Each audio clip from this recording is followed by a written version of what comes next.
For getting into details related to writing basic SQL queries, we'll be using retail data model for this section. It contains 6 tables. The table list is this. We have orders and order items, products, categories and departments, and customers. Orders and order items are transactional tables. Products, categories, and departments are non-transactional tables. These tables will have data related to product catalog. Customers is a non-transactional table which have customer details. When I say customer details, it contains information such as name of the customer, email ID of the customer, phone number of the customer, etc. When you think about websites like Amazon.com, in each order there can be multiple order items. At order level, we have attributes such as date, customer, status, etc. Each order might have multiple order items. All the items related to an order will go into a child table of orders such as order items. That's why we have one-to-many relationship between orders and order items. Also, there is one-to-many relationship between products and order items because a product can be ordered from multiple orders and each order can have multiple order items. Order items is the one which will have the details with respect to products, and hence we have one-to-many relationship from products to order items.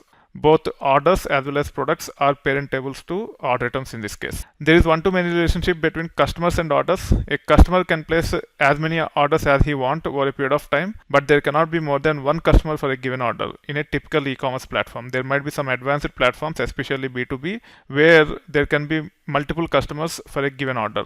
But in typical B2C platforms, there will be only one customer for a given order. There is one-to-many relationship between departments and categories. Also, there is one-to-many relationship between categories and products. There is hierarchical relationship from departments to products in this way. Departments is the parent table. Within each department, there are several categories. Each category have group of products. So that's why we have one-to-many relationship from departments to categories and then categories to products. If you think about platforms like Amazon, electronics can be one department, groceries can be another department.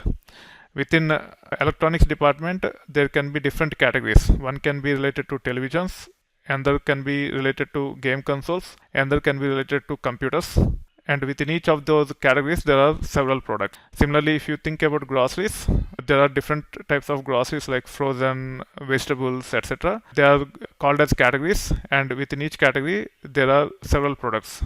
In the case of vegetables, you have carrots, cauliflower, capsicum, etc. So that's why we group the products into categories and then categories into departments in a typical e-commerce platform where we have hundreds and thousands of products that are being sold using the platform. So this is the data model which we'll be using for our exploration related to writing basic SQL queries, which include projection of data, filtering the data, joins, aggregations, etc. Make sure you are comfortable with the data model so that based upon the problem statement, you will be able to think about how to use these tables to come up with the solution.